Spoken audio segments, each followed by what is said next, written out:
नमः शिवाय। हर हर भोले नमः शिवाय। ओम नमः शिवाय। ओम नमः शिवाय। हर हर भोले नमः शिवाय। ओम नमः शिवाय। ओम नमः शिवाय। हर हर भोले नमः शिवाय। ओम नमः शिवाय। ओम नमः शिवाय। हर हर भोले नमः शिवाय। ओम नमः शिवाय। ओम नमः शिवाय। हर हर भोले शिवाय। ओम नमः शिवाय। ओम नमः शिवाय। हर हर भोले नमः शिवाय। ओम नमः शिवाय। ओम नमः शिवाय। हर हर भोले नमः शिवाय। ओम नमः शिवाय। ओम नमः शिवाय। हर हर भोले नमः शिवाय। ओम नमः शिवाय। ओम नमः शिवाय। हर हर भोले नमः शिवाय। ओम नमः शिवाय। ओम नमः शिवाय। हर हर भोले नमः शिवाय। हर हर भोले नमः शिवाय। हर हर भोले नमः शिवाय। श्री हरि श्री हरि श्री हरि। श्री विष्णु महापुराण तृतीय अंश 5वां अध्याय। शुक्ल यजुर वेद तथा तैत्तिरीय यजु शाखाओं का वर्णन। श्री पराशर जी बोले, हे महामुने, व्यास जी के शिष्य वेशपायन ने यजुर्वेद रूपी वृक्ष की 27 शाखाओं की रचना की और उन्हें अपने शिष्यों को पढ़ाया तथा शिष्यों ने भी क्रमशः ग्रहण किया। हे द्विज, उनका एक परम धार्मिक और सदैव गुरु सेवा में तत्पर रहने वाला शिष्य ब्रह्मरात का पुत्र याज्ञवल्क्य था। एक समय समस्त ऋषिगण ने मिलकर यह नियम किया कि जो कोई महामेरु पर स्थित हमारे इस समाज में सम्मिलित न होगा, उसको 7 रात्रियों के भीतर ही ब्रह्म हत्या लगेगी। हे द्विज, इस प्रकार मुनियों ने पहले जिस समय को नियत किया था, उसका केवल एक वैशंपायन ने ही अतिक्रमण कर दिया। इसके पश्चात उन्होंने प्रमादवश पैर से छुए हुए अपने भांजे की हत्या कर डाली। तब उन्होंने अपने शिष्यों से कहा, हे शिष्यगण, तुम सब लोग किसी प्रकार का विचार न करके मेरे लिए ब्रह्म हत्या को दूर करने वाला व्रत करो। तब याज्ञवल्क्य बोले, भगवान, ये तो ब्राह्मण अत्यंत निस्तेज है, इन्हें कष्ट देने की क्या आवश्यकता है। मैं अकेला ही इस व्रत का अनुष्ठान करूंगा। इससे गुरु वैशंपायन जी ने क्रोधित होकर महामुनि याज्ञवल्क्य से कहा, अरे ब्राह्मणों का अपमान करने वाले, तूने मुझसे जो कुछ पढ़ा है वह सब त्याग दे। तू इन समस्त दुष्श्रेष्ठों को निस्तेज बताता है। मुझे तुझ जैसे आज्ञा भंगकारी शिष्य से कोई प्रयोजन नहीं है। याज्ञवल्क्य ने कहा, हे द्विज, मैंने तो भक्तिवश आपसे ऐसा कहा था, मुझे भी आपसे कोई प्रयोजन नहीं है। लीजिए, मैंने आपसे जो कुछ पढ़ा है वह यह मौजूद है। श्री पराशर जी बोले, ऐसा कह महामुनि याज्ञवल्क्य जी ने रुधिर से भरा हुआ मूर्तिमान यजुर्वेद वमन करके उन्हें दे दिया और स्वेच्छानुसार चले गए। हे द्विज, याज्ञवल्क्य के द्वारा वमन की हुई उन यजुर श्रुतियों को अन्य शिष्यों ने तीतर होकर ग्रहण कर लिया। इसीलिए वे सब तेत्रीय कहलाए। हे मुनिस्तम, जिन विप्रगण ने गुरु की प्रेरणा से ब्रह्म हत्या निवारण निवाश ब्रह्म हत्या विनाश विनाशक व्रत का अनुष्ठान किया था, वे सब व्रताचरण के कारण यजु शाखाध्यायी चरकाधर्यु हुए। तदंतर याज्ञवल्क्य ने भी यजुर्वेद की प्राप्ति की इच्छा से प्राणों का संयम कर संयचित से सूर्य भगवान की स्तुति की। याज्ञवल्क्य जी बोले, अतुलित तेजस्वी मुक्ति के द्वार स्वरूप तथा वेद त्रय रूप तेज से संपन्न एवं ऋक यजु तथा साम स्वरूप सविता देव को नमस्कार है, जो अग्नि और चंद्रमा रूप जगत के कारण और सुषमन नामक परम तेज को धारण करने वाले हैं, उन भगवान भास्कर को नमस्कार है। कला काष्ठा निमेश आदि कला ज्ञान के कारण तथा ध्यान करने योग्य पर ब्रह्म स्वरूप विष्णु में श्री सूर्य देव को नमस्कार है, जो अपनी किरणों से चंद्रमा को पोषित करते हुए देवताओं को तथा स्वाध्याय स्वधा रूप अमृत से पितृगण को तृप्त करते हैं, उन तृप्ति रूप सूर्य देव को नमस्कार है, जो हिम जल और उष्णता के कर्ता अर्थात शीत वर्षा और ग्रीष्म आदि ऋतुओं के कारण हैं और जगत का पोषण करने वाले हैं। उन त्रिकाल मूर्ति विधाता भगवान सूर्य को नमस्कार है, जो जगतपति इस संपूर्ण जगत के अंधकार को दूर करते हैं। उन सतव मूर्तिधारी विवस्वान को नमस्कार है, जिनके उदित हुए बिना मनुष्य सत्कर्म में प्रवृत्त नहीं हो सकते और जल शुद्धि का कारण नहीं हो सकता। उन भास्वान देव को नमस्कार है, जिनके किरण समूह का स्पर्श होने पर लोक कर्मानुष्ठान के योग्य होता है, जिनके किरण समूह का स्पर्श करके लोक कर्मानुष्ठान के योग्य होता है, उन पवित्रता के कारण शुद्ध स्वरूप सूर्य देव को नमस्कार है। भगवान सविता सूर्य भास्कर और विवस्वान को नमस्कार है। देवता आदि समस्त भूतों के आदिभूत आदित्य देव को बारंबार नमस्कार है, जिनका तेजोमय रथ है, प्रज्ञा रूप ध्वजा है, जिन्हें छंदों में अमर अश्वगण वहन करते हैं तथा जो त्रिभुवन को प्रकाशित करने वाले नेत्र रूप है, उन सूर्य देव को मैं नमस्कार करता हूँ।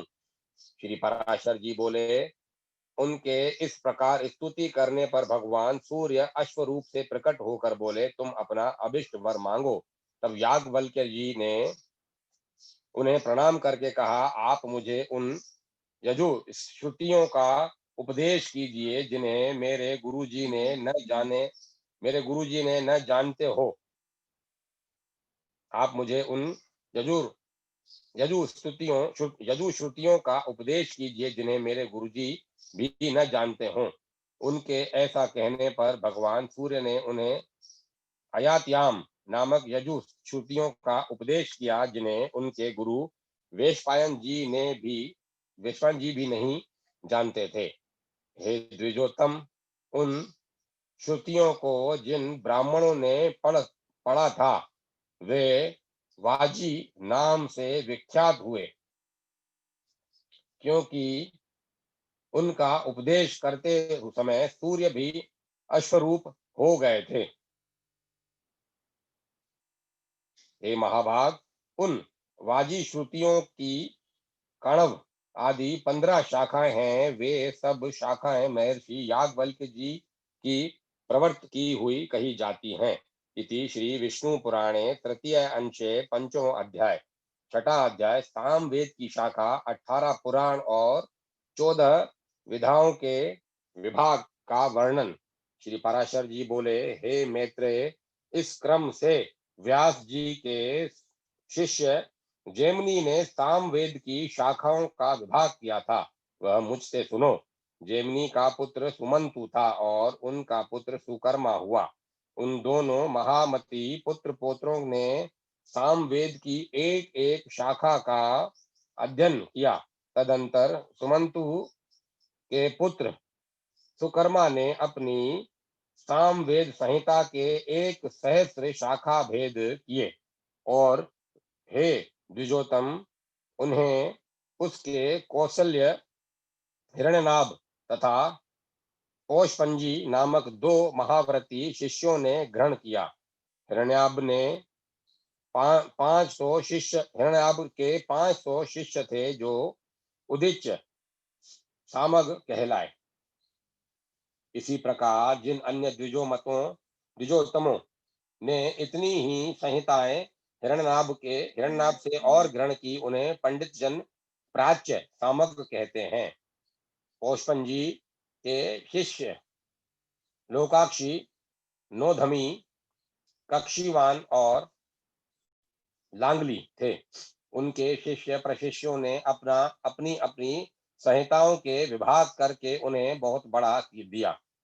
महामुनि कृति नामक हिरण्यनाभ के एक और शिष्य ने अपने शिष्यों को सामवेद की 24 संहिताएं पढ़ाई। फिर उन्होंने भी इस सामवेद का शाखाओं द्वारा खूब विस्तार किया। अब मैं अथर्ववेद की संहिताओं के समुच्चय का वर्णन करता हूँ। अथर्ववेद को सर्वप्रथम अमित तेजोमय सुमंतु मुनि ने अपने शिष्य कबंद को पढ़ाया था।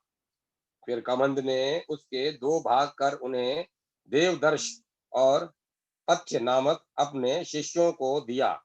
हे द्विजोत्तम देवदर्श के शिष्य मेध, ब्रह्मबली, शोलकायनी और पिपलाद थे। हे द्विज पथ्य के भी जाबाली, कुमुदादि और शौनक नामक 3 शिष्य थे जिन्होंने संहिताओं का विभाग किया। शौनक ने भी अपनी संहिता के 2 विभाग करके उनमें से एक भृभु को तथा दूसरे सेंधव नामक अपने शिष्य को दी। सेंधव से पढ़कर मुंजीकेश ने अपनी संहिता के पहले 2 और फिर 3 इस प्रकार 5 विभाग किए। नक्षत्र कल्प, वेद कल्प, संहिता कल्प, अंगिरास कल्प और शांति कल्प उनके रचे हुए ये 5 विकल्प अथर्ववेद संहिताओं में सर्वश्रेष्ठ है। तदंतर पुराण विशारद व्यास जी ने आख्यान, उपाख्यान, गाथा और कल्प शुद्धि से के सहित पुराण संहिता की रचना की। रोमहर्षण सुत व्यास जी के प्रसिद्ध शिष्य थे। महामती व्यास जी ने उन्हें पुराण संहिता का अध्ययन कराया। उन सुत जी के सुमति, अग्निवर्चा, मित्रायु, शांसपायन, अकृत व्रण और सावरणी ये 6 शिष्य थे। काश्यप गोत्रीय, अकृत वर्ण, सावरणी और शांसपायन ये तीनों संहिता करता हैं। इन तीनों संहिताओं की आधार एक रोमहर्षण जी की संहिता है। हे मुने, इन चारों संहिताओं की सारभूत मैंने इस विष्णु पुराण संहिता बनाई है। यह विष्णु पुराण संहिता बनाई है। पुराणज्ञ पुरुष कुल 18 पुराण बतलाते हैं। उन सब में प्राचीनतम ब्रह्म पुराण है। प्रथम पुराण ब्रह्मा है, दूसरा पद्म, तीसरा वैष्णव, चौथा शिव, पांचवा भागवत, छठा नारदी और सातवां मार्कंडे है। इसी प्रकार 8वां अग्नय, 9वां भविष्यत, 10वां ब्रह्म वेवर्त और 11वां पुराण लेंग कहा जाता है तथा 12वां वराह, 13वां स्कंद, 14वां वामन, 15वां कौम कौर्म तथा इसके पश्चात मात्स्य, गारुड़ और ब्रह्मांड पुराण है। हे महामुने, ये ही 18 पुराण हैं। इनके अतिरिक्त मुनिजनों ने और भी अनेक उपपुराण बतलाए हैं। इन सभी में सृष्टि, प्रलय, देवता आदि के वंश, मनवंतर और भिन्न भिन्न राजवंशों के चरित्रों का वर्णन किया गया है। हे मैत्रेय, जिस पुराण को मैं तुम्हें सुना रहा हूँ वह पद्म पुराण के अनंतर कहा हुआ वैष्णव नामक महापुराण है। हे साधु श्रेष्ठ, इसमें सर्ग प्रतिसर्ग, वंश और मनमंत्रा आदि का वर्णन करते हुए सर्वत्र केवल विष्णु भगवान का ही वर्णन किया गया है। 6 वेदांग, 4 वेद, मीमांसा, न्याय, पुराण और धर्म शास्त्र, ये ही 14 विधाएं हैं। इन्हीं में आयुर्वेद, धनुर्वेद और गांधर्व, इन तीनों को तथा चौथे अर्थशास्त्र को मिला लेने से कुल 18 विधाएं हो जाती हैं। ऋषियों के 3 भेद हैं। प्रथम ब्रह्म ऋषि, द्वितीय देव ऋषि और फिर राज ऋषि। इस प्रकार मैंने तुमसे वेदों की शाखा शाखाओं के भेद, उनके रचयिता तथा शाखा भेद के कारणों का भी वर्णन कर दिया। इसी प्रकार समस्त मनवंतरों में एक से शाखा भेद रहते हैं। हे द्विज, प्रजापति ब्रह्मा जी से प्रकट होने वाली श्रुति तो नित्य है, ये तो उसके विकल्प मात्र हैं। हे मैत्रेय, वेद के संबंध में तुमने मुझसे जो कुछ पूछा था वह मैंने सुना दिया। अब और क्या कहूँ। इति श्री विष्णु पुराणे तृतीय अंशे षष्ठो अध्याय, 7वां अध्याय, यम गीता। श्री मैत्रेय जी बोले, हे गुरु, मैंने जो कुछ पूछा था वह सब आपने यथावत वर्णन किया। अब मैं एक बात और सुनना चाहता हूँ, वह आप मुझसे कहिए। हे महामुने, 7 द्वीप, 7 पाताल और 7 लोक, ये सभी स्थान जो इस ब्रह्मांड के अंतर्गत हैं, स्थूल, सूक्ष्म, सूक्ष्मतर, सूक्ष्माति सूक्ष्म तथा स्थूल और स्थूलतर जीवों से भरे हुए हैं। हे मुनिस्तम, एक अंगुल का 8वां भाग भी कोई ऐसा स्थान नहीं जहाँ कर्म बंधन से बंधे हुए जीव न रहते हों।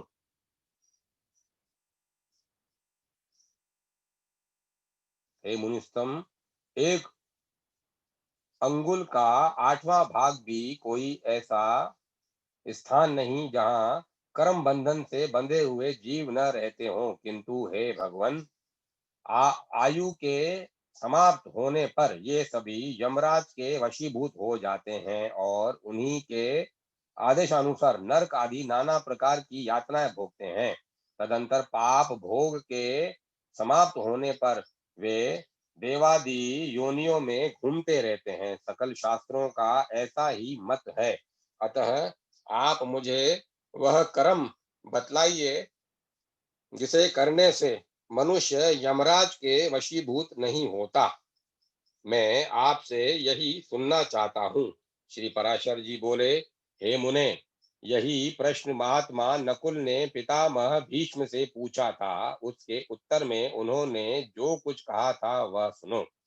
श्री भीष्म जी ने कहा, हे वत्स, पूर्व काल में मेरे पास एक कलिंग देशीय ब्राह्मण मित्र आया और मुझसे बोला, मेरे पूछने पर एक जाति स्मर मुनि ने बतलाया था कि ये सब बातें अमुक अमुक प्रकार की होंगी।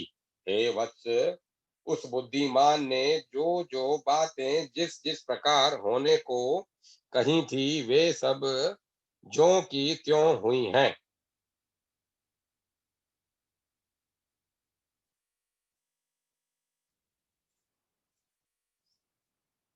इस प्रकार उसमें श्रद्धा हो जाने से मैंने उससे फिर कुछ और भी प्रश्न किए और उनके उत्तर में उस द्विजश्रेष्ठ ने जो जो बातें बतलाई उनके विपरीत मैंने कभी कुछ नहीं देखा। एक दिन जो बात तुम मुझसे पूछते हो वही मैंने उस कालिंग ब्राह्मण से पूछी। उस समय उसने उस मुनि के वचनों को याद करके कहा कि उस जाति स्मर ब्राह्मण ने यम और उनके दूतों के बीच में जो संवाद हुआ था, वह अति गूढ़ रहस्य मुझे सुनाया था, वही मैं तुमसे कहता हूँ। कालिंग बोला, अपने अनुचर को हाथ में पाश लिए देखकर यमराज ने उसके कान में कहा, भगवान मधुसूदन के शरणागत व्यक्तियों को छोड़ देना, क्योंकि वे वैष्णवों से अतिरिक्त और सब मनुष्यों का ही स्वामी है। देव पूज्य विधाता ने मुझे यम नाम से लोगों के पाप पुण्य का विचार करने के लिए नियुक्त किया है। मैं अपने गुरु श्री हरि के वशीभूत हूँ, स्वतंत्र नहीं हूँ। भगवान विष्णु मेरा भी नियंत्रण करने में समर्थ हैं। जिस प्रकार स्वर्ण भेद रहित और एक होकर भी कटक मुकुट तथा कर्णिका आदि के भेद से नाना रूप प्रतीत होता है, उसी प्रकार मैं ही हरि का देवता मनुष्य और पशु आदि नाना विध कल्पनाओं से निर्देश किया जाता है। इसी प्रकार एक इसी प्रकार एक ही हरि का देवता मनुष्य और पशु आदि नाना विविध कल्पनाओं से निर्देश किया जाता है। जिस प्रकार आयु के शांत होने पर उसमें उड़ते समय परमाणु पृथ्वी से मिलकर एक हो जाते हैं, उसी प्रकार गुण शोभ से उत्पन्न हुए समस्त देवता मनुष्य और पशु आदि उसका अंत हो जाने पर उस सनातन परमात्मा में लीन हो जाते हैं। जो भगवान के सुरवर वंदित चरण कमलों की परमार्थ बुद्धि से वंदना करता है, धृता हुति से प्रज्वलित अग्नि के समान समस्त पाप बंधन से मुक्त हुए उस पुष्प को तुम दूर ही से छोड़कर निकल जाना। पाप बंधन से मुक्त हुए उस पुरुष को तुम दूर ही से छोड़कर निकल जाना। यमराज के ऐसे वचन सुनकर पाशस्थ यमदूत ने उनसे पूछा, प्रभु सबसे सबके विधाता भगवान हरि का भक्त कैसा होता है, यह आप मुझसे कहिए। यमराज बोले, जो पुरुष अपने वर्ण धर्म से विचलित नहीं होता, अपने सहृदय और विपक्षियों के प्रति समान भाव रखता है, किसी का द्रव्य हरण नहीं करता तथा किसी जीव की हिंसा नहीं करता, उस अत्यंत रागादि शून्य और निर्मल चित्त व्यक्ति को भगवान विष्णु का भक्त जानो। जिस निर्मल मति का चित्त कली कल्प रूप मल से मलिन नहीं हुआ और जिसने अपने हृदय में श्री जनार्दन को बसाया हुआ है, उस मनुष्य को भगवान का अतीव भक्त समझो। जो एकांत में पड़े हुए दूसरे के सोने को देखकर भी उसे अपनी बुद्धि द्वारा तृण के समान समझता है और निरंतर भगवान का अनन्य भाव से चिंतन करता है, उस नरश्रेष्ठ को विष्णु का भक्त जानो। कहाँ तो स्फटिकगिरी कहाँ तो स्फटिकगिरी शिला के समान अति निर्मल भगवान विष्णु और कहाँ मनुष्यों के चित्त में रहने वाले राग द्वेषादि दोष, इन दोनों का संयोग किसी प्रकार नहीं हो सकता। हिमकर चंद्रमा के किरण जाल में अग्नि तेज की उष्णता कभी नहीं रह सकती है। हिमकर चंद्रमा के किरण जाल में अग्नि तेज की उष्णता कभी नहीं रह सकती। जो व्यक्ति निर्मल चित्त, मात्सर्य रहित, प्रशांत, शुद्ध चरित, समस्त जीवों का सुहृदय, प्रिय और हितवादी तथा अभिमान एवं माया से रहित होता है, उसके हृदय में भगवान वासुदेव सर्वदा विराजमान रहते हैं। उन सनातन भगवान के हृदय में विराजमान होने पर पुरुष इस जगत में सौम्य मूर्ति हो जाता है। जिस प्रकार नवीन शाल वृक्ष अपने सौंदर्य से ही भीतर भरे हुए अति सुंदर पार्थिव रस को बतला देता है।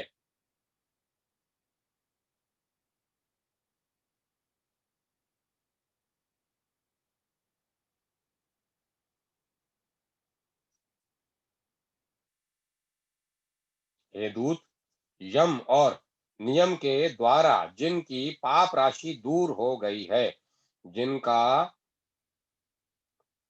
हृदय निरंतर श्री अच्युत में ही आसक्त रहता है तथा जिनमें गर्व, अभिमान और मात्सर्य का लेश भी नहीं रहा है, उन मनुष्यों को तुम दूर ही से त्याग देना। यदि खड़ग, शंख और गदाधारी अव्यात्मा भगवान हरि हृदय में विराजमान है तो उन पाप नाशक भगवान के द्वारा उसके सभी पाप नष्ट हो जाते हैं। सूर्य के रहते हुए भला अंधकार कैसे ठहर सकता है? जो पुरुष दूसरों का धन हरण करता है, जीवों की हिंसा करता है तथा मिथ्या और कटु भाषण करता है, उस अशुभ कर्मोन्मत्त दुष्ट बुद्धि के हृदय में भगवान अनंत नहीं टिक सकते।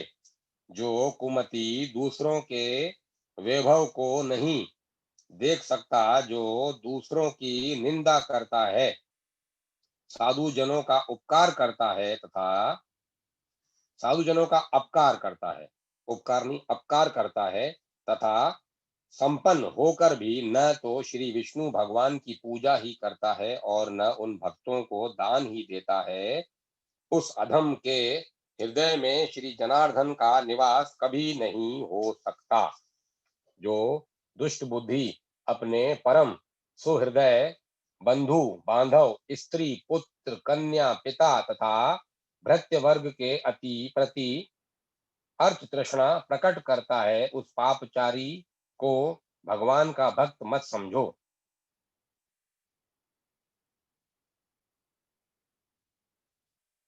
जो दुर्बुद्धि पुरुष असत्कर्मों में लगा रहता है, नीच पुरुषों के आचार और उन्हीं के संग में उन्मत्त रहता है तथा नित्य प्रति पाप में कर्म बंधन से ही बंधता जाता है, वह मनुष्य रूप पशु ही है।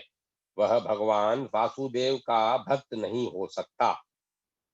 यह सकल प्रपंच और मैं एक परम पुरुष परमेश्वर वासुदेव ही हैं। हृदय में भगवान अनंत के स्थित होने से जिनकी ऐसी स्थिर बुद्धि हो गई हो, उन्हें तुम दूर ही से छोड़कर चले जाना। यह सकल प्रपंच और मैं एक परम पुरुष परमेश्वर वासुदेव ही है।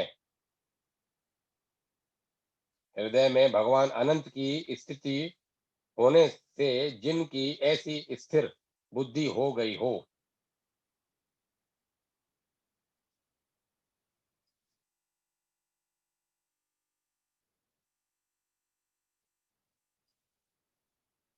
उन्हें तुम दूर ही से छोड़कर चले जाना। हे कमल नयन, हे वासुदेव, हे विष्णु, हे धरणीधर, हे अच्युत, हे शंख चक्र पाणे, आप अपने आप हमें शरण दीजिए। हे कमल नयन, हे वासुदेव, हे विष्णु, हे धरणीधर, हे अच्युत, हे शंख चक्र पाणे, आप हमें शरण दीजिए। जो लोग इस प्रकार पुकारते हो, उन निष्पाप व्यक्तियों को तुम दूर से ही त्याग देना। जिस पुरुष श्रेष्ठ के अंतःकरण में वे अव्यात्मा भगवान विराजते हैं, उनका जहां तक दृष्टिपात होता है, वहां तक भगवान के चक्र के प्रभाव से अपने बल वीर्य नष्ट हो जाने के कारण तुम्हारी तथा मेरी गति नहीं हो सकती। वह महापुरुष तो अन्य वैकुंठ आदि लोकों का पात्र है। कालिंग बोला, हे कुरुवर, अपने दूत को शिक्षा देने के लिए सूर्यपुत्र धर्मराज ने उससे इस प्रकार कहा, मुझसे यह प्रसंग उस जाति समर मुनि ने कहा था तथा और मैंने यह संपूर्ण कथा तुमको सुना दी है। श्री भीष्म जी बोले, हे नकुल, पूर्व काल में कलिंग देश से आए हुए उस महात्मा ब्राह्मण ने प्रसन्न होकर मुझे यह सब विषय सुनाया था। हे वत्स, वही संपूर्ण वृतांत जिस प्रकार की इस संसार सागर में एक विष्णु भगवान को छोड़कर जीव का और कोई भी रक्षक नहीं है, मैंने ज्यों का त्यों तुम्हें सुना दिया। जिसका हृदय निरंतर भगवत परायण रहता है, जिसका हृदय निरंतर भगवत परायण रहता है, उसका यम, यमदूत, यमपाश, यमदंड अथवा यम यातना कुछ भी नहीं बिगाड़ सकते। श्री पराशर जी बोले, हे मुने, तुम्हारे प्रश्न के अनुसार जो कुछ यम ने कहा था वह सब मैंने तुम्हें भली प्रकार सुना दिया। अब और क्या सुनना चाहते हो? इति श्री विष्णु पुराणे तृतीय अंशे सप्तमो अध्याय, 8वां अध्याय, विष्णु भगवान की आराधना और चातुर्य वर्ण्य धर्म का वर्णन। श्री मैत्रेय जी बोले, हे भगवान, जो लोग संसार को जीतना चाहते हैं वे जिस प्रकार जगतपति भगवान विष्णु की उपासना करते हैं वह वर्णन कीजिए। और हे महामुने, उस गोविंद की आराधना करने पर आराधन परायण पुरुषों को जो फल मिलता है वह भी मैं सुनना चाहता हूँ। श्री पराशर जी बोले, हे मैत्रेय, तुम जो कुछ पूछते हो यही बात महात्मा सगर ने ओवर और्व और्व से पूछी थी। उसके उत्तर में उन्होंने जो कुछ कहा वह मैं तुमको सुनाता हूँ, श्रवण करो। हे मुनि श्रेष्ठ, सगर ने भृगुवंशी महात्मा औरव को प्रणाम करके उनसे भगवान विष्णु की आराधना के उपाय और श्री विष्णु की उपासना करने से मनुष्य को जो फल मिलता है उसके विषय में पूछा था। उस उनके पूछने पर औरव ने यत्न पूर्वक जो कुछ कहा वह सब सुनो। औरव बोले, भगवान विष्णु की आराधना करने से मनुष्य भूमंडल संबंधी समस्त मनोरथ स्वर्ग स्वर्ग से भी श्रेष्ठ ब्रह्म पद और परम निर्वाण पद भी प्राप्त कर लेता है। हे राजेंद्र, वह जिस जिस फल की जितनी जितनी इच्छा करता है, अल्प हो या अधिक, श्री अच्युत की आराधना से निश्चय ही वह सब प्राप्त कर लेता है। और हे भूपाल, तुमने जो कुछ जो पूछा है जो पूछा कि हरि की आराधना किस प्रकार की जाए, सो अब मैं तुमसे कहता हूँ, सावधान होकर सुनो। जो पुरुष वर्णाश्रम धर्म का पालन करने वाला है वही परम पुरुष श्री विष्णु की आराधना कर सकता है। उनको संतुष्ट करने का और कोई मार्ग नहीं है। हे नृप, यज्ञों का यजन करने वाला पुरुष उन विष्णु ही का यजन करता है, जप करने वाला उन्हीं का जप करता है और दूसरों की हिंसा करने वाला उन्हीं की हिंसा करता है, क्योंकि भगवान हरि सर्वभूत में है। अतः सदाचार युक्त पुरुष अपने वर्ण के लिए विहित धर्म का आचरण करते हुए श्री जनार्दन ही की उपासना करता है। हे पृथ्वी पते, ब्राह्मण, क्षत्रिय, वैश्य और शूद्र अपने अपने धर्म का पालन करते हुए ही विष्णु की आराधना करते हैं, अन्य प्रकार से नहीं। जो पुरुष दूसरों की निंदा, चुगली अथवा मिथ्या भाषण नहीं करता तथा ऐसा वचन भी नहीं बोलता जिससे दूसरों को खेद हो, उससे निश्चय ही भगवान केशव प्रसन्न रहते हैं।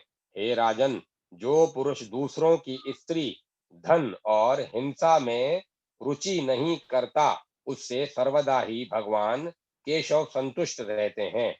हे नरेंद्र, जो मनुष्य किसी प्राणी अथवा वृक्षादि अन्य देहधारियों को पीड़ा अथवा नष्ट नहीं करता, उससे श्री केशव संतुष्ट रहते हैं।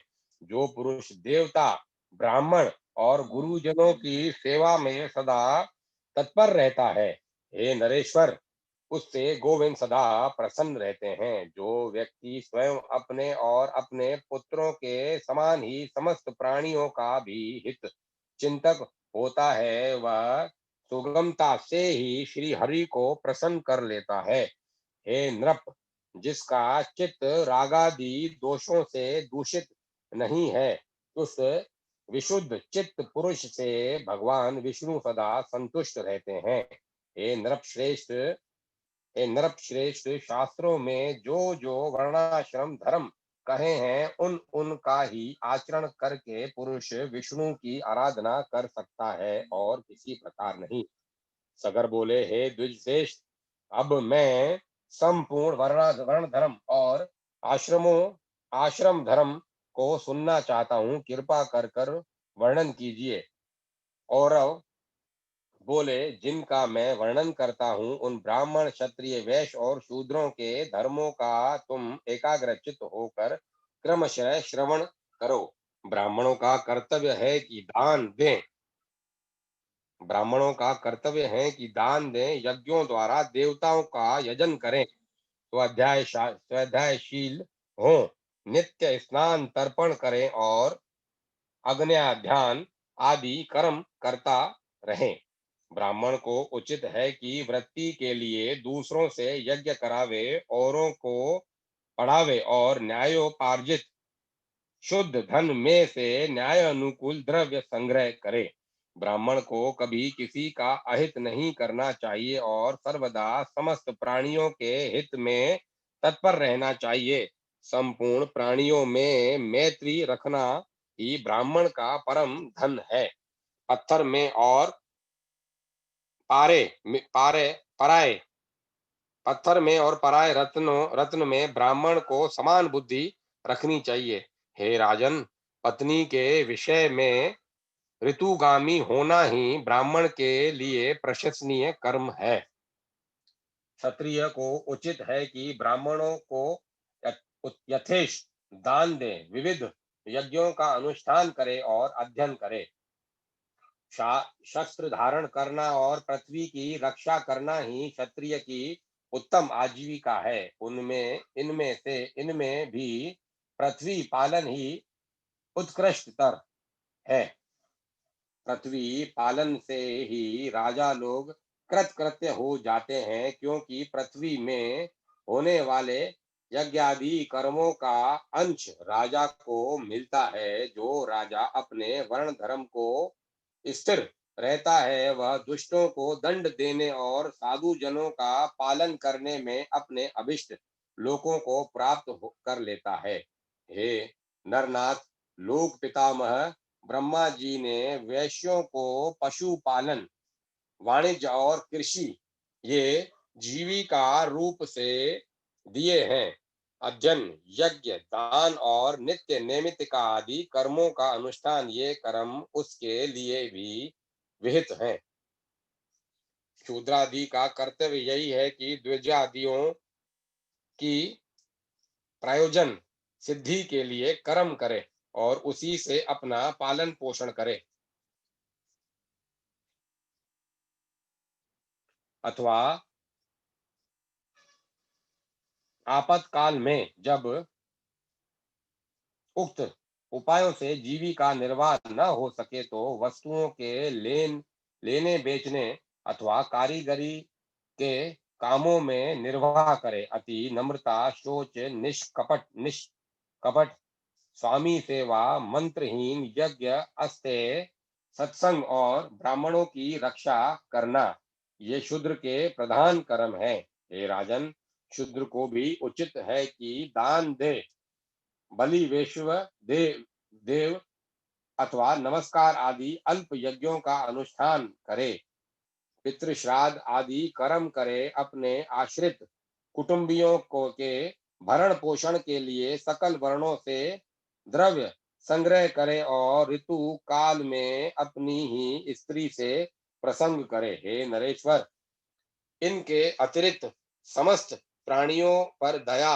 सहनशीलता, अमानिता, सत्य, शोच, अधिक परिश्रम न करना, मंगलाचरण, प्रियवादिता, मैत्री, निष्कामता, अप्रह अक्रम अक्रपणता अक्रपणता और किसी से द्वेष न किसी के दोष न देखना, ये समस्त वर्णों के सामान्य गुण हैं।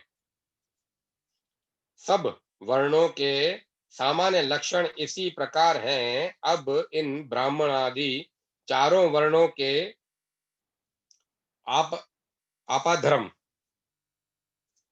और गुणों का श्रवण करो। आपत्ति के समय ब्राह्मणों को क्षत्रिय और वैश्य वर्णों की वृत्ति का अवलंबन करना चाहिए और क्षत्रियों को केवल वैश्य वृत्ति का ही आश्रय लेना चाहिए। ये दोनों शूद्र का कर्म सेवा आदि कभी न करें। हे राजन, इन उपरोक्त वृत्तियों को भी सामर्थ्य होने पर ही त्याग दें। केवल आपातकाल में ही इनका आश्रय लें। कर्म संकर्ता कर्मों का मेल न करें। हे राजन, इस प्रकार वर्ण धर्मों का वर्णन तो मैंने तुमसे कर दिया। अब आश्रम धर्मों का निरूपण और करता हूँ, सावधान होकर सुनो। इति श्री विष्णु पुराणे तृतीय अंशे अष्टमो अध्याय नवा अध्याय ब्रह्मचर्य आदि आश्रमों का वर्णन। औरव बोले, हे भूपते, बालक को चाहिए कि उपनयन संस्कार के अनंतर वेदाध्ययन में तत्पर होकर ब्रह्मचर्य का अवलंबन कर सावधानता पूर्वक गुरु गृह में निवास करे। वहां रहकर उसे शोच और आचार व्रत का पालन करते हुए गुरु की सेवा शुश्रूषा करनी चाहिए तथा व्रतादि का आचरण करते हुए स्थिर बुद्धि से वेदाध्ययन करना चाहिए। हे राजन, प्रातः काल और सायंकाल दोनों संध्याओं में एकाग्र होकर सूर्य और अग्नि की उपासना करे तथा गुरु का अभिवादन करे। गुरु के खड़े होने पर खड़ा हो जाए, चलने पर पीछे पीछे चलने लगे और बैठ जाने पर नीचे बैठ जाए। हे नृपश्रेष्ठ, इस प्रकार कभी गुरु के विरुद्ध कोई आचरण न करे। गुरु जी के कहने पर ही उनके सामने बैठकर एकाग्र चित्त से वेदाध्ययन करे और उनकी आज्ञा होने पर ही भिक्षान भोजन करे। जल में प्रथम आचार्य जल में प्रथम आचार्य के स्नान कर चुकने पर फिर स्वयं स्नान करे तथा प्रतिदिन प्रातःकाल गुरु जी के लिए समिधा, जल, कुश और पुष्प आदि लाकर जुटा दे। इस प्रकार अपना अभिमत वेद पाठ समाप्त कर चुकने पर बुद्धिमान शिष्य गुरु जी की आज्ञा से उन्हें गुरु दक्षिणा देकर गृहस्थ आश्रम में प्रवेश करे। हे राजन, फिर विधि पूर्वक पानी ग्रहण कर अपनी वर्णानुकूल वृत्ति से द्रव्योपार्जन करता हुआ सामर्थ्यानुसार समस्त ग्रह कार्य करता रहे। पिंड दानादि से पितृगण की, यज्ञादि से देवताओं की, अन्नदान से अतिथियों की, स्वाध्याय से ऋषियों की, पुत्र उत्पत्ति से प्रजापति की, बलियों, अन्न भाग से भूतगण की तथा वात्सल्य भाव से संपूर्ण जगत की पूजा करते हुए पुरुष अपने कर्मों द्वारा मिले हुए उत्तमोत्तम लोकों को प्राप्त कर लेता है। जो केवल भिक्षावृत्ति से ही रहने वाले परिवार परिवारजक और ब्रह्मचारी आदि हैं, उनका आश्रय भी गृहस्थ आश्रम ही है, अतः यह सर्वश्रेष्ठ है।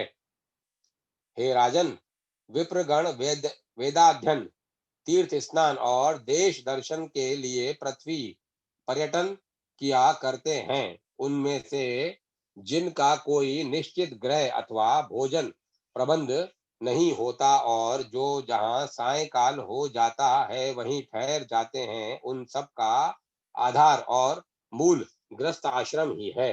हे राजन, ऐसे लोग जब घर आवे तो उनका कुशल प्रश्न और मधुर वचनों से स्वागत करें तथा शय्या, आसन और भोजन के द्वारा उनका यथाशक्ति सत्कार करें। जिसके घर में अतिथि निराश होकर लौट जाता है, उसे अपने समस्त दुष्कर्म देकर वह अतिथि उसके पुण्य कर्मों को स्वयं ले जाता है। गृहस्थ के लिए अतिथि के प्रति अपमान, अहंकार और दंभ का आचरण करना, उसे देकर पछताना, उस पर प्रहार करना अथवा उससे कटु भाषण करना उचित नहीं है।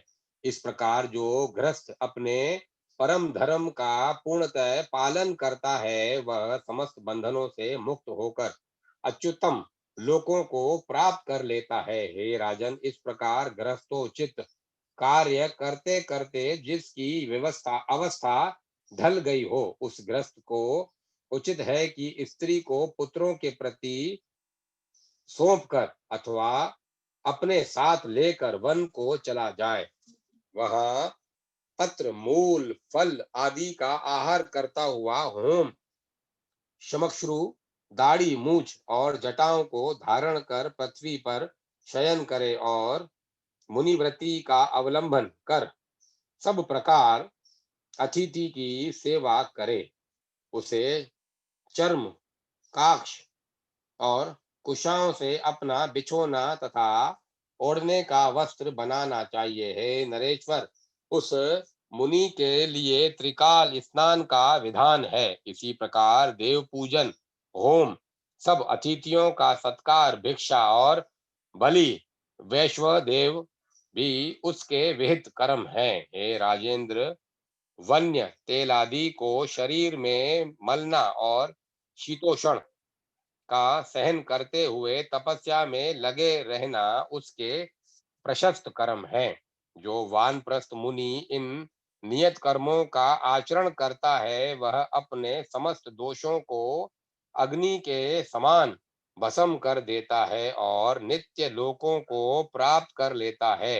हे नृप, पंडित जन जिस चातुर्थ आश्रम को भिक्षु आश्रम कहते हैं, अब मैं उसके स्वरूप का वर्णन करता हूँ, सावधान होकर सुनो। हे नरेंद्र, तृतीय आश्रम के अनंतर पुत्र, द्रव्य और स्त्री आदि के स्नेह को सर्वथा त्याग कर तथा मात्सर्य को छोड़कर चतुर्थ आश्रम में प्रवेश करें। हे पृथ्वीपति, भिक्षु को उचित है कि अर्थ, धर्म और काम रूप त्रिवर्ग संबंधी समस्त कर्मों को छोड़ दे, शत्रु मित्रादि में समान भाव रखे और सभी जीवों का सहृदय हो, निरंतर समाहित रहकर जरायुज, अंडज और स्वदेज आदि समस्त जीवों से मन, वाणी अथवा कर्म द्वारा कभी द्रोह न करे तथा सब प्रकार की आसक्तियों को त्याग दे।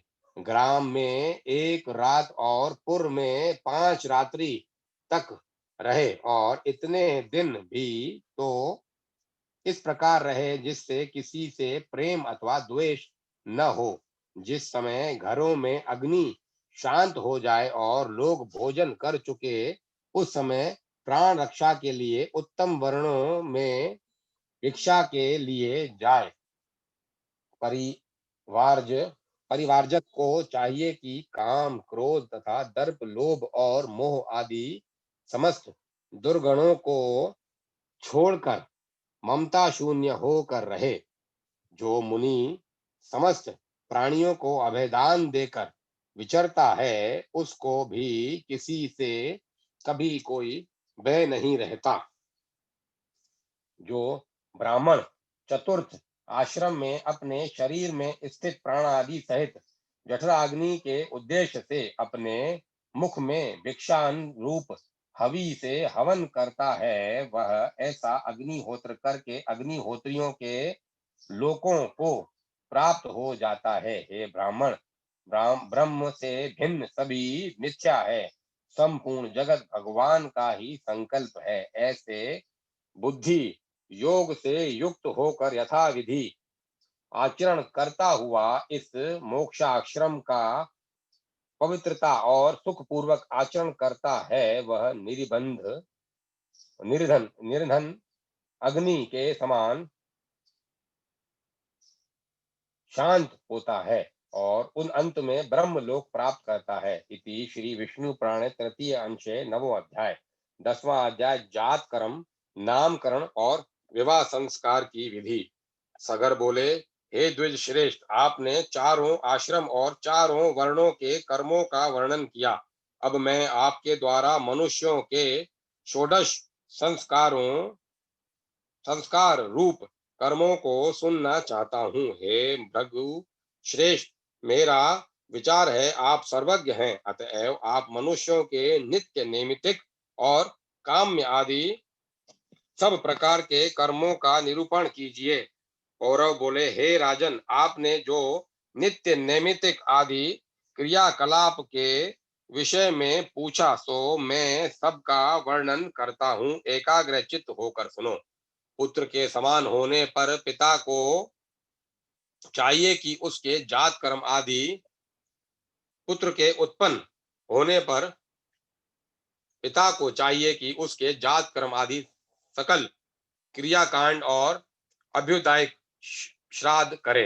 हे नरेश्वर, पूर्वाभिमुख बिठाकर युगम ब्राह्मणों को भोजन करावे तथा द्विजातियों के व्यवहार के अनुसार देव और पितृपक्ष की तृप्ति के लिए श्राद्ध करे। और हे राजन, प्रसन्नता पूर्वक देव तीर्थ उंगलियों के अग्रभाग द्वारा नंदी मुख पितृगण को दही, जौ और बदरी फल मिलाकर बनाए हुए पिंड दे, अथवा प्रजापत्य तीर्थ कनिष्ठ के मूल द्वारा संपूर्ण उपचार द्रव्यों का दान करे। इसी प्रकार कन्या अथवा पुत्रों के विवाह आदि समस्त वृद्धि काल में भी करे। तदंतर पुत्रोत्पत्ति के 10वें दिन पिता नामकरण संस्कार करे। पुरुष का नाम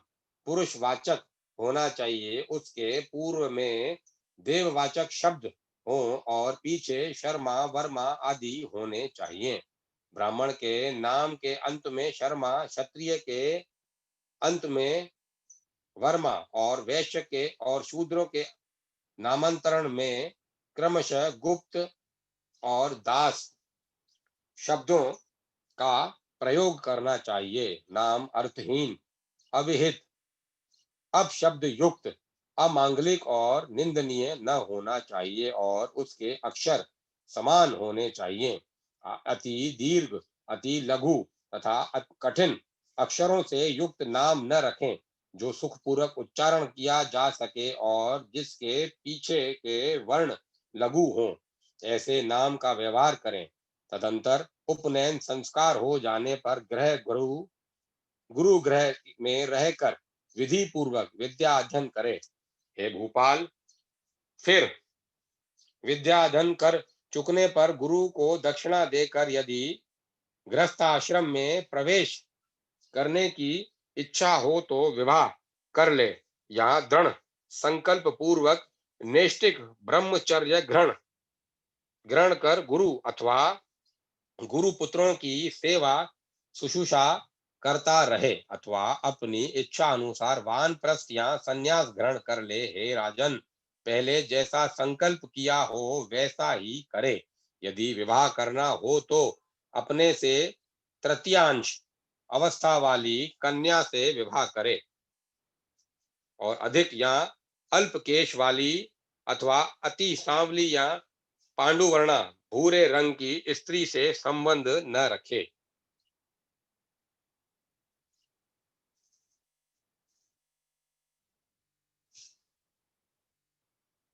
जिसके जन्म से ही अधिक या न्यून जिसके जन्म से ही अधिक या न्यून अंग हो, जो अपवित्र, रोम युक्त, अकुलीना अथवा रोगिणी हो, उस स्त्री से पानी ग्रहण न करे। बुद्धिमान पुरुष को उचित है कि जो दुष्ट स्वभाव वाली हो, कटु भाषिणी हो, माता अथवा पिता के अनुसार अंगहीना हो, जिसके श्मश्रु मूछों के चिन्ह हो, जो पुरुषों के से आकार वाली हो, अथवा घर घर शब्द करने वाली अति मंद या कौवे के समान कर्णकटु स्वर वाली हो, तथा परम शून्य या गोल नेत्रों वाली हो, उस स्त्री से विवाह न करें। जिसकी जंघाओं पर रोम हो, जिसके गुल्फ टकने ऊंचे हों, और हंसते समय जिसके कपोलों में गड्ढे पड़ते हों, उस कन्या से विवाह न करें। जिसकी कांति अत्यंत उदासीन न हो, नख पांडु वर्ण हो, नेत्र लाल हो, और हाथ पैर कुछ भारी हो, बुद्धिमान पुरुष उस कन्या से संबंध न करें।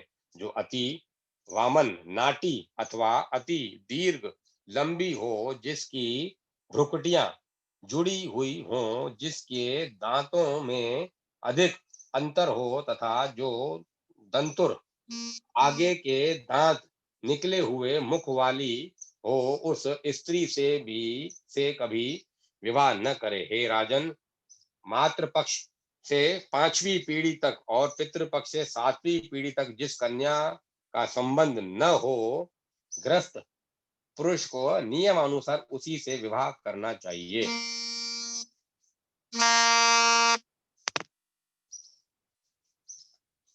उसी से विवाह करना चाहिए। ब्रह्म, देव, आर्ष, प्रजापत्य, आसुर, गंधर्व, राक्षस और पेशाच, ये 8 प्रकार के विवाह हैं।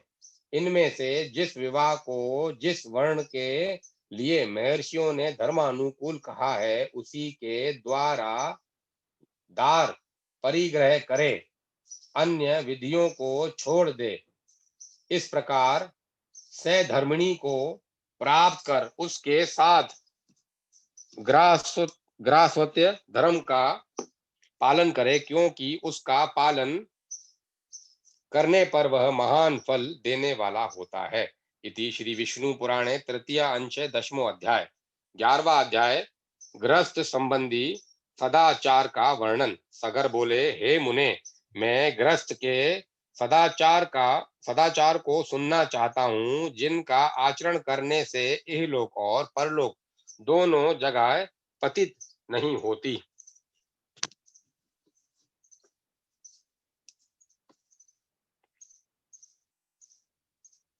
और बोले, हे पृथ्वीपाल, तुम सदाचार के लक्षण सुनो। सदाचारी पुरुष इहलोक और परलोक दोनों ही को जीत लेता है। सत्य शब्द का अर्थ साधु है, और साधु वही है जो दोष रहित हो।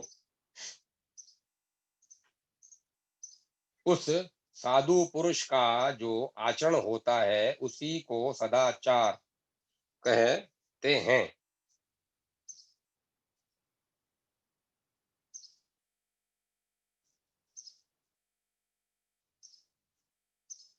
हे राजन, इस सदाचार के वक्ता और कर्ता सप्तऋषिगण मनु मनु और प्रजापति हैं। हे नृप, बुद्धिमान पुरुष स्वस्थ चित्त से ब्रह्म मुहूर्त में जग कर अपने धर्म और धर्मा विरोधी अर्थ का चिंतन करे, तथा जिसमें धर्म और अर्थ की क्षति न हो, ऐसे काम का भी चिंतन करे। इस प्रकार दुष्ट और अदुष्ट अनिष्ट की निवृत्ति के लिए धर्म, अर्थ और काम, इस त्रिवर्ग के प्रति समान भाव रखना चाहिए। हे नृप, धर्म विरुद्ध अर्थ और काम दोनों का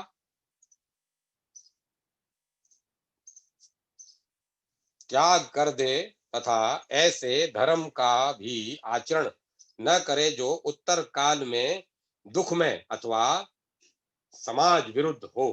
हे नरेश्वर, तदंतर ब्रह्म मुहूर्त में उठकर प्रथम मूत्र त्याग करे। ग्राम से नेतृत्व कोण में जितनी दूर बाण जा सकता है उससे आगे बढ़कर अथवा अपने निवास स्थान से दूर जाकर मल मूत्र त्याग करे। पैर धोया हुआ और जूठ जूठा जल अपने घर के आंगन में न डाले। पैर धोया हुआ और जूठा जल अपने आंगन में न डाले। अपनी या वृक्ष की छाया के ऊपर तथा गौ, सूर्य, अग्नि, वायु, गुरु और द्विजातीय पुरुषों के सामने बुद्धिमान पुरुष कभी मल मूत्र त्याग न करे। इसी प्रकार हे पुरुषरभ जुते हुए खेत में,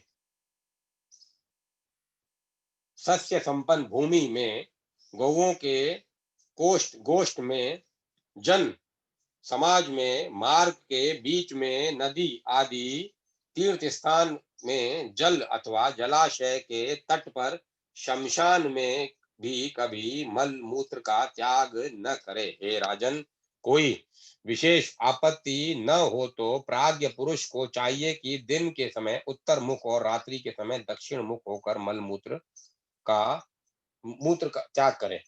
मल त्याग के समय पृथ्वी को तिनकों से और सिर को वस्त्र से ढक ले तथा उस स्थान पर अधिक समय तक न रहे और न कुछ बोले ही।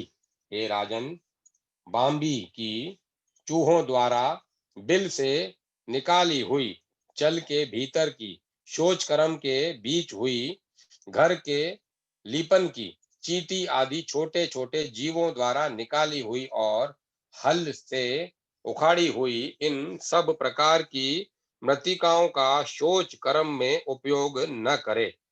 हे नृप,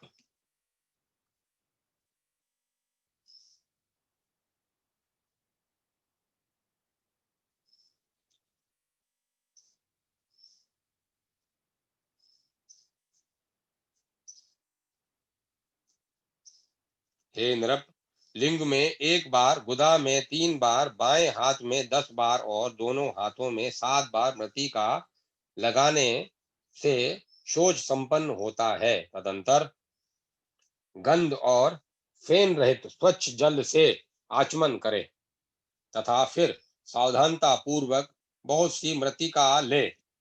उससे चरण शुद्धि करने के अनंतर फिर पैर धोकर 3 बार कुल्ला करे और 2 बार मुख धोवे।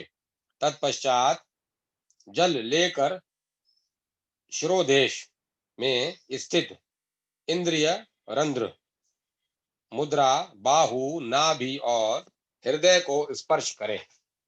फिर भली प्रकार स्नान करने के अनंतर केश संवारे और दर्पण, अंजन तथा ध्रुवा आदि मांगलिक द्रव्यों का यथा विधि व्यवहार करे। तदंतर हे पृथ्वीपते, अपने वर्ण धर्म के अनुसार आजीविका के लिए धनोपार्जन करे और श्रद्धा पूर्वक यज्ञ अनुष्ठान करे। सोम संस्था, हविष संस्था और पाक संस्था, इन सब धर्म कर्मों का आधार धन ही है। गौतम स्मृति में अष्टम अध्याय में कहा है, उपासन अष्ट का श्राद्ध, पावर्ण श्राद्ध और श्रावण, अग्रहायण, चैत्र और अश्वनी मास की पूर्णिमा, ये 7 पाक यज्ञ संस्था है। अग्नाध्याय, अग्निहोत्र, दर्श, पूर्णमास, आग्रहण, चातुर्मास्य, यज्ञ पशुबंध और सोत्रामणि, ये 7 हविर्ष संस्था है तथा अग्नियोष्टम, अत्यग्नियोष्टम, उक्त षोडशी, वाजपेय, अतिरात्र और उपतार्यम, ये 7 सोम यज्ञ संस्था हैं। अतः मनुष्य को धनोपार्जन का यत्न करना चाहिए। नित्य कर्मों के संपादन के लिए नदी, नद, तड़ाग, देवालयों की बावड़ी और पर्वतीय झरनों में स्नान करना चाहिए, अथवा कुएं से जल खींचकर उसके पास ही भूमि पर स्नान करे। और यदि वहां भूमि पर स्नान करना संभव न हो तो कुएं से खींच कर लाए हुए जल से घर ही में नहा ले। स्नान करने के अनंतर शुद्ध वस्त्र धारण कर देवता, ऋषिगण और पितृगण का उन्हीं के तीर्थों से तर्पण करे। देवता और ऋषिगण के तर्पण के लिए 3-3 बार तथा प्रजापति के लिए 1 बार जल छोड़े। हे पृथ्वी पते, पितृगण और पितामहों की प्रसन्नता के लिए 3 बार जल छोड़े और इसी प्रकार पिता प्रपितामहों को भी संतुष्ट करे एवं मातामह, नाना और उनके पिता तथा उनके पिता की भी सावधानता पूर्वक पितृतीर्थ से जलदान करें। अब कौम्य तर्पण का वर्णन करता हूँ, श्रवण करो। यह जल माता के लिए हो, यह जल माता के लिए हो, यह प्रमाता के लिए हो, यह वृद्धा प्रमाताओं के लिए हो, यह गुरु पत्नी को, यह गुरु को, यह मामा को, यह प्रिय मित्र को तथा यह राजा को प्राप्त हो। हे राजन, यह जपता हुआ समस्त भूतों के हित के लिए देवादि तर्पण करके अपनी इच्छा अनुसार अभिलक्षित संबंधी के लिए जल दान करे। देवादि दर्पण के समय इस प्रकार कहे, देव, असुर, यक्ष, नाग, गंधर्व, राक्षस, पिशाच, गुहक, सिद्ध, कुष्मांड, पशु, पक्षी, जलचर, स्थलचर और वायु भक्षक आदि सभी प्रकार के जीव मेरे दिए हुए इस जल से तृप्त हों। जो वाणी संपूर्ण नरकों में नाना प्रकार की यातनाएं भोग रहे हैं, प्राणी जो प्राणी संपूर्ण नरकों में नाना प्रकार की यातनाएं भोग रहे हैं, उनकी तृप्ति के लिए मैं यह जल दान करता हूँ। जो मेरे बंधु अथवा अबंधु हैं तथा जो अन्य जन्मों में मेरे बंधु थे एवं और भी जो जो मुझसे जल की इच्छा रखने वाले हैं, वे सब मेरे दिए हुए जल से परितृप्त हों। क्षुधा और तृष्णा से व्याकुल जीव कहीं भी क्यों न हो, मेरा दिया हुआ यह तिलोदक उनको तृप्ति प्रदान करे। हे नृप, इस प्रकार मैंने तुमसे यह काम्य तर्पण का निरूपण किया, जिसके करने से मनुष्य सकल संसार को तृप्त कर देता है। और हे अनग, इससे उसे जगत की तृप्ति से होने वाला पुण्य प्राप्त होता है। इस प्रकार उपरोक्त जीवों को श्रद्धा पूर्वक काम्य जल दान करने के अनंतर आचमन करे और फिर सूर्य देव को जलांजलि दे। उस समय इस प्रकार कहे, भगवान विवस्वान को नमस्कार है, जो वेद, वेग और विष्णु के तेजस स्वरूप हैं तथा जगत को उत्पन्न करने वाले अति पवित्र और कर्मों के साक्षी हैं।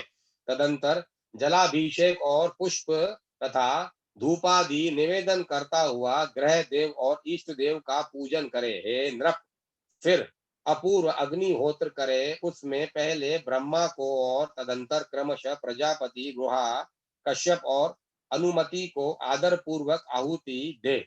इस उससे बचे हुए हव्य को पृथ्वी और मेघ के उद्देश्य से उद्दक पात्र में, वह जल भरा पात्र जो अग्निहोत्र करते समय समीप में रख दिया जाता है और जिसमें इदम इदम न मम इदम न मम कहकर आहुति का शेष भाग छोड़ा जाता है।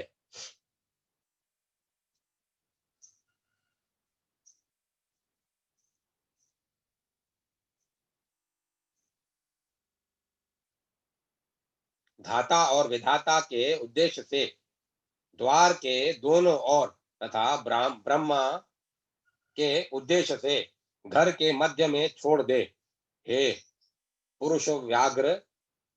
अब मैं दिक्पाल गण की पूजा का वर्णन करता हूँ, श्रवण करो।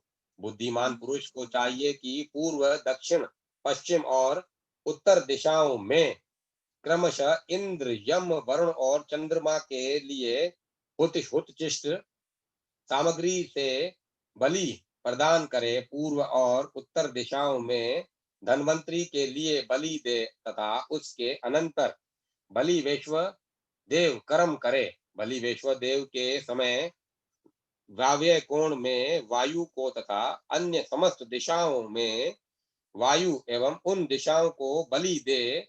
इसी प्रकार ब्रह्मा अंतरिक्ष और सूर्य को भी उनकी दिशाओं के अनुसार अर्थात मध्य में बलि प्रदान करे। फिर हे नरेश्वर, विश्व देवों, विश्वभूतों, विश्वपतियों, पितरों और यक्षों के उद्देश्य से यथास्थान बलि प्रदान करे। तदंतर बुद्धिमान व्यक्ति और अन्न लेकर पवित्र पृथ्वी पर समाहित चित्त से बैठकर स्वेच्छानुसार समस्त प्राणियों को बलि प्रदान करे। उस समय इस प्रकार कहे, देवता, मनुष्य, पशु, पक्षी, सिद्ध, यक्ष, सर्प, देवता, प्रेत, पिशाच, वृक्ष तथा और भी चींटी आदि कीट पतंग जो अपने कर्म बंधन से बंधे हुए क्षुधातुर होकर मेरे दिए हुए अन्न की इच्छा करते हों, उन सब के लिए मैं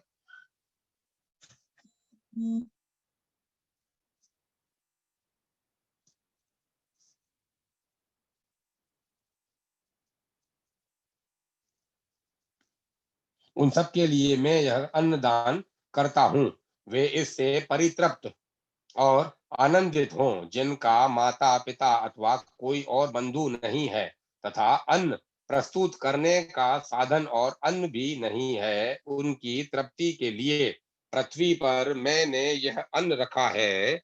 वे इससे तृप्त होकर आनंदित हों। संपूर्ण प्राणी यह अन्न और मैं सभी विष्णु है, क्योंकि उनसे भिन्न और कुछ है ही नहीं। अतः मैं समस्त भूतों का शरीर रूप यह अन्न उनके पोषण के लिए दान करता हूँ। यह जो 14 प्रकार का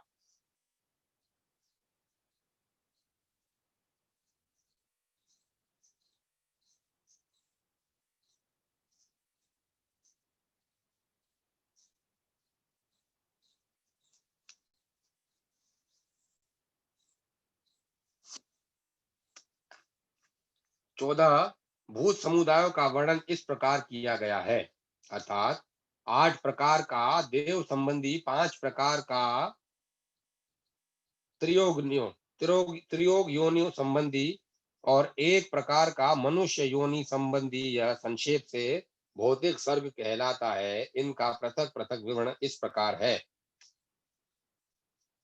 सिद्ध, गुहाक, गंधर्व, यक्ष, राक्षस, सर्प, विद्याधर और पिशाच ये 8 देव योनियां मानी गई हैं।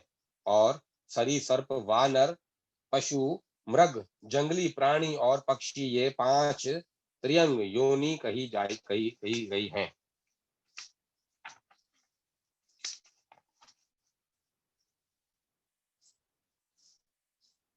14 प्रकार का भूत समुदाय है, उनमें जितने भी प्राणी गण अवस्थित हैं, उन सब की तृप्ति के लिए मैंने यह अन्न प्रस्तुत किया है। वे इससे प्रसन्न हों। इस प्रकार उच्चारण करके गृहस्थ पुरुष श्रद्धा पूर्वक समस्त जीवों के उपकार के लिए पृथ्वी में अन्न दान करे, क्योंकि गृहस्थ ही सबका आश्रय है। हे नरेश्वर, तदंतर कुत्ता, चांडाल, पक्षीगण तथा और भी जो कोई पतित और एवं पुत्रहीन पुरुष हो, उनकी तृप्ति के लिए पृथ्वी में बलिभाग रखे। फिर गो दोहन काल पर्यंत अथवा इच्छा अनुसार इससे भी कुछ अधिक देर अतिथि ग्रहण करने के लिए घर के आंगन में रहे। यदि अतिथि आ जाए तो उसका स्वागत आदि से तथा आसन देकर और चरण धोकर सत्कार करे, फिर श्रद्धा पूर्वक भोजन कराकर मधुर वाणी से प्रश्नोत्तर करके तथा उसके जाने के समय पीछे पीछे जाकर उसको प्रसन्न करे, जिसके कुल और नाम का कोई पता न हो तथा अन्य देश से आया हो, उसी अतिथि का सत्कार करे। अपने ही गांव में रहने वाले पुरुष की अतिथि रूप से पूजा करनी उचित नहीं है। जिसके पास कोई सामग्री न हो, जिससे कोई संबंध न हो, जिसके कुल शील का कोई पता न हो और जो भोजन करना चाहता हो, उस अतिथि का सत्कार किए बिना भोजन करने से मनुष्य अधोगति को प्राप्त होता है।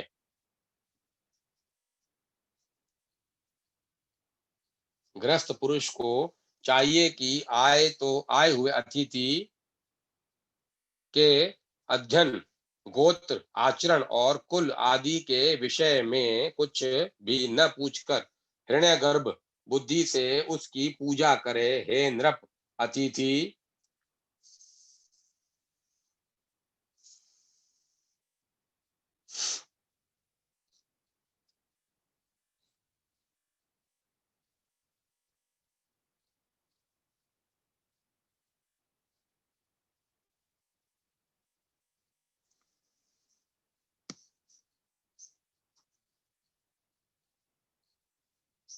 हे नृप, अतिथि सत्कार के अनंतर अपने ही देश के एक और पांचयाज्ञिक ब्राह्मण को, जिसके आचार और कुल आदि का ज्ञान हो, पितृगण के लिए भोजन करावे। हे भूपाल, मनुष्य यज्ञ की विधि से मनुष्य भ्यो, हंत इत्यादि मंत्रोच्चारण पूर्वक पहले ही निकाल कर अलग रखे हुए हंतकार नामक अन्न से उस क्षोत्रिय ब्राह्मण को भोजन करावे। इस प्रकार देवता, अतिथि और ब्राह्मण का ये तीन भिक्षाएं देकर यदि सामर्थ्य हो तो परिवारजक और ब्रह्मचारियों को भी बिना लौटाए हुए इच्छा अनुसार भिक्षा दे। तीन पहले तथा भिक्षुगण ये चारों अतिथि कहलाते हैं। हे राजन, इन चारों का पूजन करने से मनुष्य समस्त पापों से मुक्त हो जाता है। जिसके घर से अतिथि निराश होकर लौट जाता है, उसे वह अपने पाप देकर उसके शुभ कर्मों को ले जाता है। हे नरेश्वर, धाता, प्रजापति, इंद्र, अग्नि, वसुगण और अर्यमा ये समस्त देवगण अतिथि में प्रविष्ट होकर अन्न भोजन करते हैं। अंत मनुष्य को अतिथि पूजा के लिए निरंतर प्रयत्न करना चाहिए। जो पुरुष अतिथि के बिना भोजन करता है, वह तो केवल पाप ही भोग करता है। तदंतर ग्रस्त पुरुष पितृगृह में रहने वाली विवाहित कन्या, दुखिया और गर्भिणी स्त्री तथा वृद्ध और बालकों को संस्कृत अन्न से भोजन कराकर अंत में स्वयं भोजन करे। इन सब को भोजन कराए बिना जो स्वयं भोजन कर लेता है, वह पाप में भोजन करता है और अंत में मरकर नरक में छलमेश भोजी कीट होता है। जो व्यक्ति स्नान किए बिना भोजन करता है, वह मल भक्षण करता है। जप किए बिना भोजन करता है, रक्त और पोय पान करता है। संस्कारहीन अन्न रख खाने वाला मूत्रपान करता है तथा जो बालक, वृद्ध आदि से पहले आहार करता है, वह इष्टाहारी है। इसी प्रकार बिना होम किए भोजन करने वाला मानो कीड़ों को खाता है और बिना दान किए खाने वाला विष भोजी होता है। अतः हे राजेंद्र, ग्रस्त को चाहिए भोजन करना ग्रस्त हे राजेंद्र, ग्रस्त को जिस प्रकार भोजन करना चाहिए, जिस प्रकार भोजन करने से पुरुष को पाप बंधन नहीं होता तथा यही लोक में अत्यंत आरोग्य, बल, बुद्धि की प्राप्ति और अरिष्टों की शांति होती है, और जो शत्रु पक्ष का हास्य करने वाली है, वह भोजन विधि सुनो। गृहस्थ को चाहिए कि स्नान करने के अनंतर यथा विधि देव, ऋषि और पितृगण का तर्पण करके हाथ में उत्तम रत्न ग्रहण किए पवित्रता पूर्वक भोजन करे। हे नृप, जप तथा अग्निहोत्र के अनंतर शुद्ध वस्त्र धारण कर अतिथि, ब्राह्मण, गुरुजन और अपने आश्रित बालक एवं वृद्धों को भोजन करा। सुंदर सुगंध युक्त उत्तम पुष्पमाला तथा एक ही वस्त्र धारण किए हाथ पांव और मुंह धोकर प्रीति पूर्वक भोजन करे। हे राजन, भोजन के समय इधर उधर न देखे।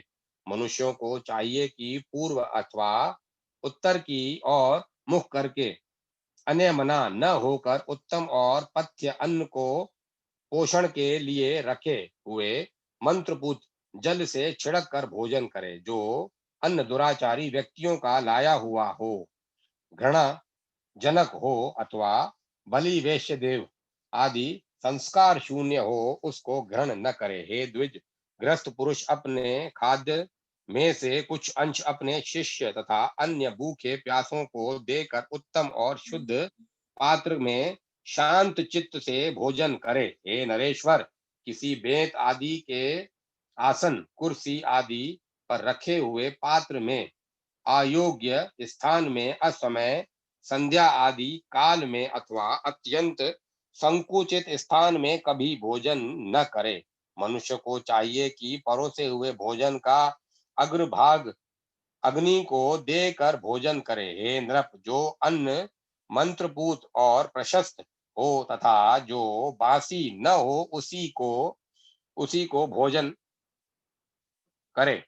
परंतु फल मूल और सूखी शाखाओं को तथा बिना पकाए हुए लेह चटनी आदि और गुण के पदार्थों पदार्थों के लिए ऐसा नियम नहीं है। हे नरेश्वर, सारहीन पदार्थों को कभी न खाएं।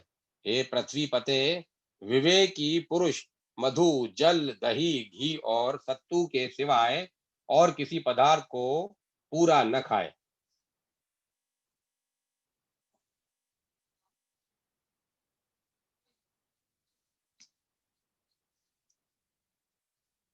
भोजन एकाग्र चित्त होकर करे तथा प्रथम मधुर रस, फिर लवण और अमल खट्टा रस तथा अंत में कटु और तीखे पदार्थों को खाए। जो पुरुष ऐसे द्रव्य पदार्थों को, बीच में कठिन वस्तुओं को तथा अंत में फिर द्रव्य पदार्थों को ही खाता है, वह कभी बल तथा आरोग्य से हीन नहीं होता। आरोग्य से हीन नहीं होता।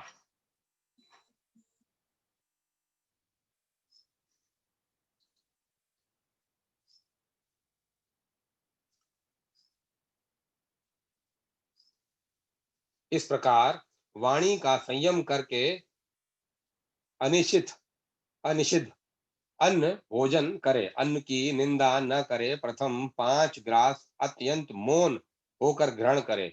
उनसे पंच प्राणों की तृप्ति होती है। भोजन के अनंतर भली प्रकार आचमन करे और फिर पूर्व या उत्तर की ओर मुख करके हाथों को उनके मूल देश तक धोकर विधि पूर्वक आचमन करे। तदंतर स्वस्थ और शांत चित्त से आसन पर बैठकर अपने इष्ट देवों का चिंतन करे और इस प्रकार कहे।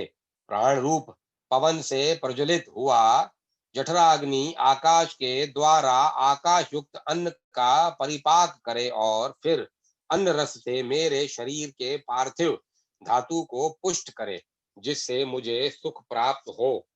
यह अन्न मेरे शरीरस्थ पृथ्वी जल अग्नि और वायु का बल बढ़ाने वाला हो और इन चारों तत्वों के रूप में परिणित हुआ यह अन्न ही मुझे निरंतर सुख देने वाला हो। यह अन्न मेरे प्राण अपान समान उदान और व्यान की पुष्टि करे तथा मुझे भी निर्बाध सुख की प्राप्ति हो। मेरे खाए हुए संपूर्ण अन्न का अगस्ती नामक अग्नि और बर्नावल परिपाक मेरे परिपाक करे। मुझे उसे परिणाम से मुझे उसके परिणाम से होने वाला सुख प्रदान करे और उससे मेरे शरीर को आरोग्यता प्राप्त हो। देव और इंद्रादि के अधिष्ठात्रा एकमात्र भगवान विष्णु ही प्रधान है। ये सत्य है। ये सत्य के बल से मेरा खाया हुआ समस्त अन्न परिपक्व होकर मुझे आरोग्यता प्रदान करे। भोजन करने वाला भोज्य अन्न और उसका परिपाक ये सब विष्णु ही है। इस सत्य भावना के बल से मेरा खाया हुआ यह अन्न पच जाए, ऐसा कहकर अपने उदर पर हाथ फेरे और सावधान होकर अधिक श्रम उत्पन्न न करने वाले कार्यों में लग जाए।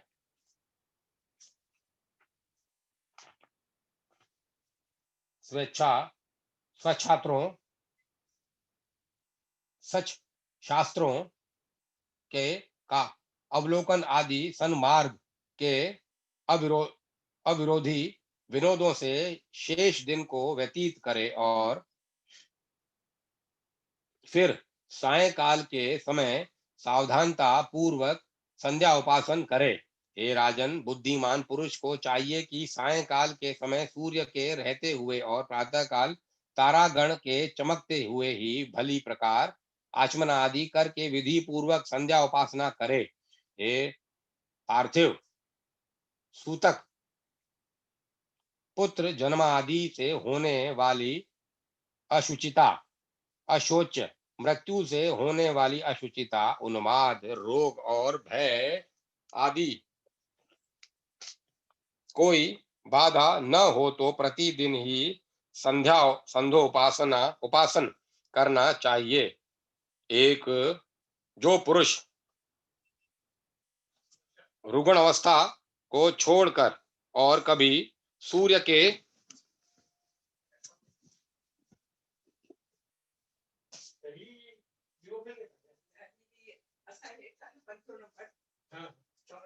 यदि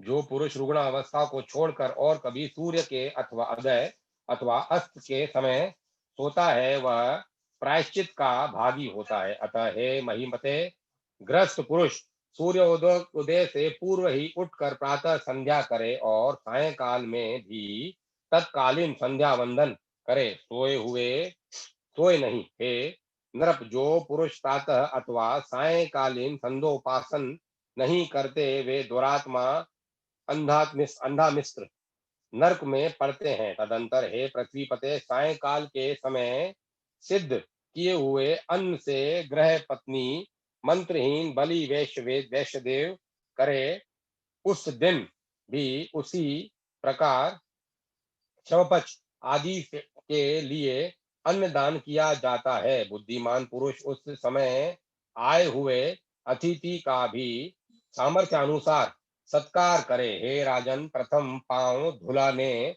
आसन देने और स्वागत सूचक विनम्र वचन कहने से तथा फिर भोजन कराने और शयन कराने से अतिथि का सत्कार किया जाता है। हे नृप, दिन के समय अतिथि के लौट जाने से जितना पाप लगता है, उससे 8 गुना पाप सूर्यास्त के समय लौटने से होता है।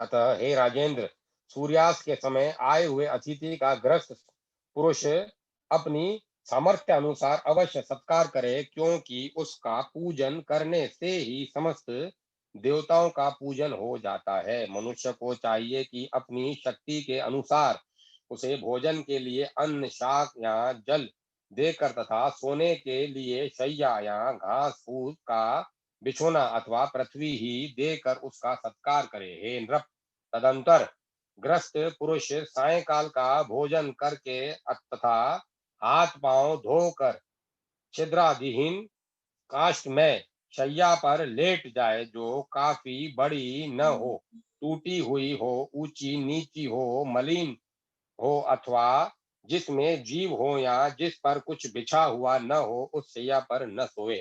हे नृप, सोने के समय सदा पूर्व अथवा दक्षिण की ओर सिर रखना चाहिए।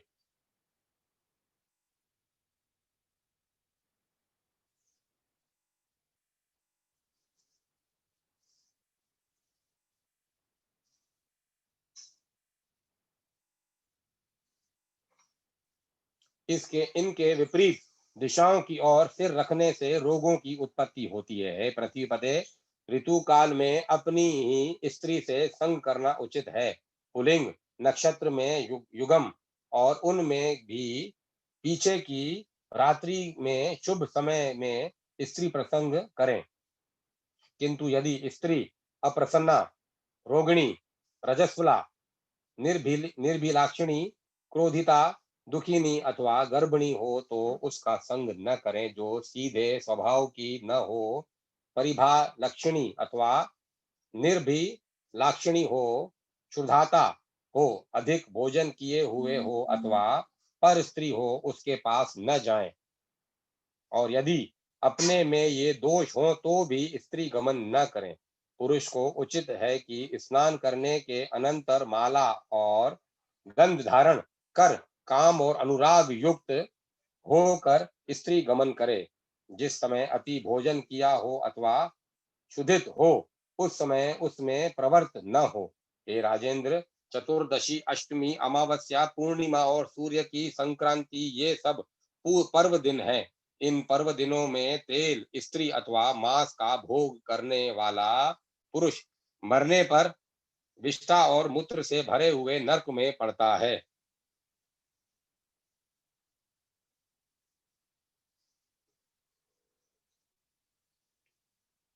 संयमी और बुद्धिमान पुरुषों को इन समस्त पूर्व दिनों में स्वच्छा स्वच्छास्त्रावलोकन, देव उपासना, यज्ञानुष्ठान, ध्यान और जप आदि में लगे रहना चाहिए। गो, छाग आदि अन्य योनियों में अयोनियों से औषध प्रयोग से अथवा ब्राह्मण देवता देवता और गुरु के आश्रमों में कभी मैथुन न करे। हे पृथ्वी पते, चैत्य वृक्ष चैत्य वृक्ष के नीचे, आंगन में, तीर्थ में, पशुशाला में, चौराहे पर, शमशान में, उपवन में अथवा जल में भी मैथुन करना उचित नहीं है। हे राजन, पूर्वोक्त समस्त पूर्व दिनों में प्रातः काल और साय काल में तथा मल मूत्र के वेग के समय बुद्धिमान पुरुष मैथुन से प्रवृत्त न हो। हे नृप, पूर्व दिनों में स्त्री गमन करने से धन की हानि होती है।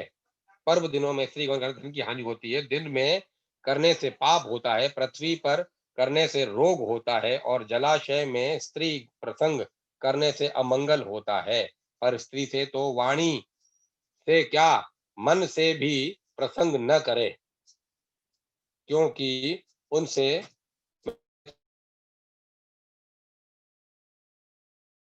नहीं होता, अर्थात उन्हें 80 शून्य कीटादि होना पड़ता है।